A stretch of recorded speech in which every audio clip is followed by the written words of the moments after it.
Let's go ahead now and take a look at linear and quadratic systems. Linear and quadratic systems are a system of equations where we have a linear and a quadratic equation together, rather than our standard linear systems of equations, which could be 2 or 3 lines graphed on the same coordinate grid. Just like with our regular systems of equations, we're looking for the common point of intersection with the functions. So when we have a linear quadratic system, we have 3 different kind of outputs or possible combinations of solutions. We could either have 2 solutions where it intersects our graph at 2 points. The line passes through the parabola twice. We could have 1 solution where the line passes once, whether it's through the vertex, or maybe we have a line that is tangent to our parabola and only intersects at 1 point. Or we'll have no solution where the line is beyond the reach of the vertex and does not intersect our parabola at all. So there's a couple ways we can look at these things graphically. Then we'll look at algebraic solutions to these systems. Given the system above that has exactly 1 solution, what is the value of C? Well, in order for the system to have only 1 solution, it needs to pass through just 1 point, often the vertex or a line that is tangent to our graph. Well, if we look at the 2 equations, we have a parabola and then we have y equals some constant. Recall that y equals some constant is a horizontal line. Because there's no x variable, we're not going to have any slope, so the slope is 0, giving us our horizontal line. And so if we have exactly 1 solution, then it means it has to match this situation above where we have a horizontal line passing through the vertex. So all we need to do is find out, well, where is the vertex of our graph? So looking at our parabola, there's a couple features that make it really easy to identify the vertex. So first we have this negative leading coefficient. That means our parabola is going to be one that opens down from the vertex, giving us a maximum.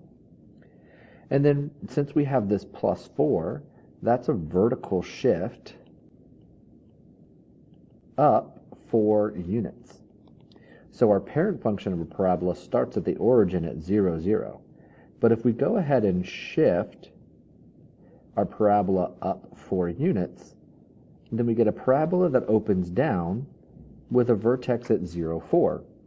So our horizontal line has to pass through our vertex, and since a horizontal line is y equals some constant, well, that constant has to be the y value of 4. Therefore, the value of C is 4. So what I have here is a little more concrete example, and we see that we can graph in the coordinate plane our quadratic of negative x squared plus 4. And then what we can do is we can look and see, okay, there's an intersection at 0, 4, or our vertex here is at 0, 4, and if we graph the equation of the line y equals 4, we see how it passes through at the vertex, so C has to be 4. Any values higher, and we don't have any solution. Any values lower, and then we have 2 solutions. 4 is the only one that lets us have exactly 1 solution. So here we're already given the graph, so we want to identify the solutions. Again, the solutions are going to be common points of intersection between the quadratic and the linear equation. So we have solutions at 1, 3, as well as at 4, 0. Here we have another system. We want to identify how many solutions. We have several points that are highlighted and indicated within this entire graphing. So we need to make sure that we identify which ones are actually solutions. And it's only this point right here. This is the only common point of intersection. These 2 values are y-intercepts. These 2 values are x-intercepts. And this 1 value is our vertex. So there's only 1 common point of intersection on this graph. Similar idea here, we're looking at what are the solutions. We either have 1 solution or 2 based on these options. So we find our common points of intersection at 2, 3, as well as at 8, 9. 6, 11 is a vertex. Well, our options are C, 1, and 3. Now we can look at how we can solve the systems algebraically. Sometimes a quick graphical solution isn't possible, so algebra helps us reduce two equations with two variables down to a single equation with one variable. What we're going to use is the substitution method that we used with our linear systems back in an earlier unit. Again, you can isolate any variable, but typically isolating y can be a little bit easier than substituting it in for the quadratic system. So consider this following system as an example. Y is already isolated, and if y equals x plus 1 and y also equals x squared minus 1, then it follows that x plus 1 has to be equivalent to x squared minus 1, where these two lines are the same. And so what we can do is get our equation in standard form,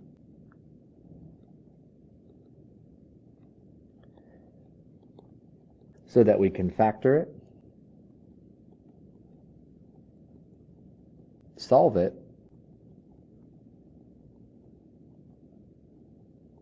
and now that we have two values of x, we found half of each of our ordered pairs. So now we just need to find the y values. Well, in order to get the y values, we just substitute x back into our original equations in order to find the y values. So for y, when x equals 2, y equals 3. So we have the ordered pair 2, 3. And then for y equals negative 1 plus 1, y equals 0. So we have the ordered pair negative 1, 0. So let's go ahead and solve a couple systems. Y is already isolated here, so all we have to do is plug in x, rewrite it in standard form, factor, solve,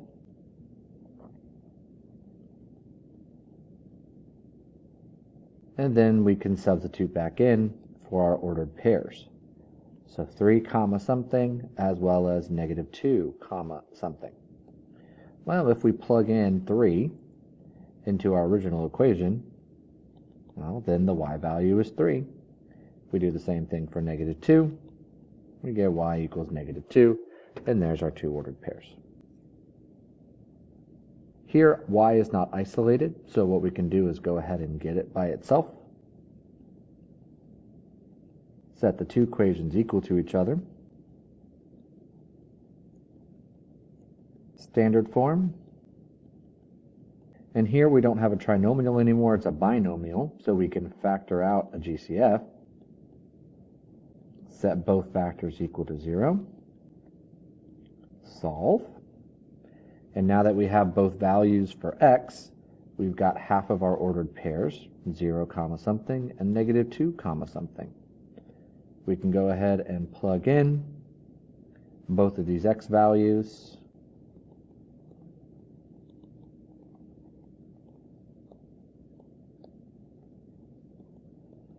To get our ordered pairs. We can do it again.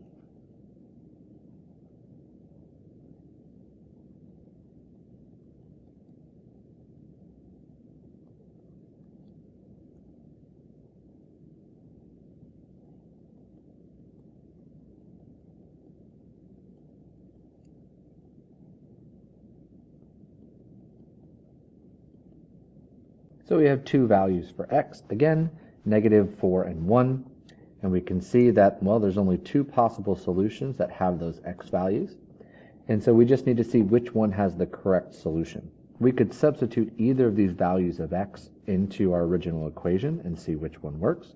Let's do 1. It's a little bit easier to do math with a positive 1 rather than a negative 4, but again, either one will work to help you figure out whether or not 1 is a proper x value, or if 1, negative 4 is a solution.